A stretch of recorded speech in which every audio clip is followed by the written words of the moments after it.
দোয়া কুনুত না পড়লে আপনার নামাজই হবে না, এমন ভুল ধারণা অনেকের। আসসালামু আলাইকুম ওয়া রাহমাতুল্লাহ। আজ আমরা দোয়া কুনুত নিয়ে বিস্তারিত আলোচনা করব ইনশাআল্লাহ। দোয়া কুনুত কখন পড়তে হয়, কেন পড়তে হয়, এর ফজিলত কি, এবং যদি কারো মুখস্থ না থাকে তাহলে তার করণীয় কি, সব কিছু আমরা জানার চেষ্টা করব। প্রথমেই আমরা জেনে নেই দোয়া কুনুত আসলে কি। দোয়া কুনুত বিতার নামাজের শেষ রাকাতে রুকুতে যাওয়ার আগে দাঁড়িয়ে পাঠ করতে হয়। এটি একটি বিশেষ দোয়া যা আমরা আল্লাহর কাছে সাহায্য ও ক্ষমা প্রার্থনার জন্য পাঠ করি।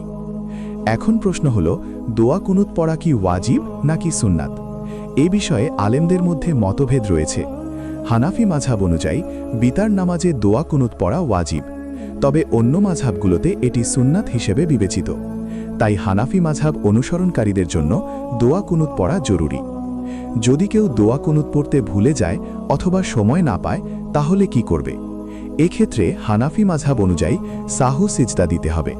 সাহু সিজদা দিলে নামাজ হয়ে যাবে ইনশাআল্লাহ। এবার আমরা দোয়া কুনুতটি আরবি, বাংলা উচ্চারণ ও অর্থ সহ জেনে নেই। আরবি: আল্লাহুম্মা ইন্না নাস্তাঈনুকা ওয়া নাস্তাগফিরুকা ওয়া নু'মিনু বিকা ওয়া নাতাওয়াক্কালু আলাইকা ওয়া নুসনি আলাইকাল খায়রা নাশকুরুকা ওয়া লা নাকফুরুকা ওয়া নাখলাহু ওয়া নাতরুকু মান ইয়াফজুরুকা। আল্লাহুম্মা ইয়্যাকা না'বুদু ওয়া লাকা নুসাল্লি ওয়া নাসজুদু ওয়া ইলাইকা নাসআ ওয়া নাহফিদু নারজু রাহমাতাকা ওয়া নাখশা আযাবাকা ইন্না আযাবাকা বিল কুফফারি মুলহিক। বাংলা অর্থ: হে আল্লাহ, আমরা তোমার সাহায্য চাই, তোমার কাছে ক্ষমা চাই, তোমার প্রতি ঈমান রাখি, তোমার উপর ভরসা করি এবং তোমার গুণকীর্তন করি। আমরা তোমার প্রতি কৃতজ্ঞ, অকৃতজ্ঞ নই। যারা তোমার অবাধ্য তাদের সাথে সম্পর্ক ছিন্ন করি এবং তাদের পরিত্যাগ করি। হে আল্লাহ, আমরা তোমারই ইবাদত করি, তোমার জন্য নামাজ পড়ি এবং তোমাকেই সিজদা করি। আমরা তোমার দিকেই ধাবিত হই এবং তোমার সন্তুষ্টির জন্য চেষ্টা করি। আমরা তোমার রহমতের আশা করি এবং তোমার শাস্তিকে ভয় করি।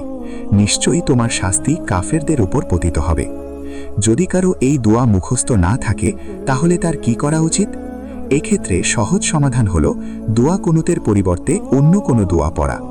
যেমন সূরা বাকারা এর 201 নম্বর আয়াতটি পড়া যেতে পারে। আরবি: রব্বানা আতিনা ফিদ দুনিয়া হাসানাতাও ওয়া ফিল আখিরাতি হাসানাতাও ওয়া কিনা আযাবান নার। বাংলা অর্থ: হে আমাদের রব, আমাদেরকে দুনিয়াতে কল্যাণ দান করুন এবং আখিরাতে কল্যাণ দান করুন এবং আমাদেরকে আগুনের শাস্তি থেকে রক্ষা করুন। অথবা কেউ যদি এই দোয়াটিও মুখস্থ করতে না পারে তাহলে সে আল্লাহুম্মা গফিরলি, হে আল্লাহ আমাকে ক্ষমা করুন, অথবা ইয়া রব্বি, হে আমার রব, এই শব্দগুলো 3 বার বলতে পারে। আল্লাহ অবশ্যই নিয়তের দিকে দেখবেন। দোয়া কুনুতের গুরুত্ব অপরিসীম। এটি আল্লাহর কাছে নিজেকে সমর্পণ করার এবং তার সাহায্য চাওয়ার একটি মাধ্যম। বিতার নামাজে দোয়া কুনুত পড়ার মাধ্যমে আমরা আল্লাহর নৈকট্য লাভ করতে পারি এবং তার রহমত ও বরকত পেতে পারি। এই প্রসঙ্গে একটি বিষয় মনে রাখা দরকার: বিতার নামাজ একা পড়ার চেয়ে জামাতের সাথে পড়া উত্তম। কারণ জামাতে নামাজ পড়লে শয়তানের ওয়াসওয়াসা থেকে বাঁচা যায় এবং মনোযোগের সাথে নামাজ আদায় করা যায়। দোয়া কুনুতের ফজিলত সম্পর্কে তেমন কোনো নির্ভরযোগ্য হাদিস পাওয়া যায় না, তবে বিতার নামাজ এবং দোয়ার ফজিলত সম্পর্কে অনেক হাদিস রয়েছে। বিতার নামাজ অত্যন্ত গুরুত্বপূর্ণ একটি ইবাদত এবং দোয়া ইবাদতের মূল। তাই বিতার নামাজে দোয়া কুনুত পড়ার মাধ্যমে আমরা আল্লাহর কাছে দোয়া করি এবং তার সাহায্য ও ক্ষমা প্রার্থনা করি। আমাদের উচিত দোয়া কুনুত মুখস্থ করা এবং নিয়মিত বিতার নামাজে এটি পড়া। যদি মুখস্থ করতে অসুবিধা হয় তাহলে ধীরে ধীরে চেষ্টা করতে থাকুন। আল্লাহ আমাদের সবাইকে সঠিকভাবে নামাজ আদায় করার এবং তার সন্তুষ্টি অর্জনের তৌফিক দান করুন। আমিন। জাযাকাল্লাহু খাইরান।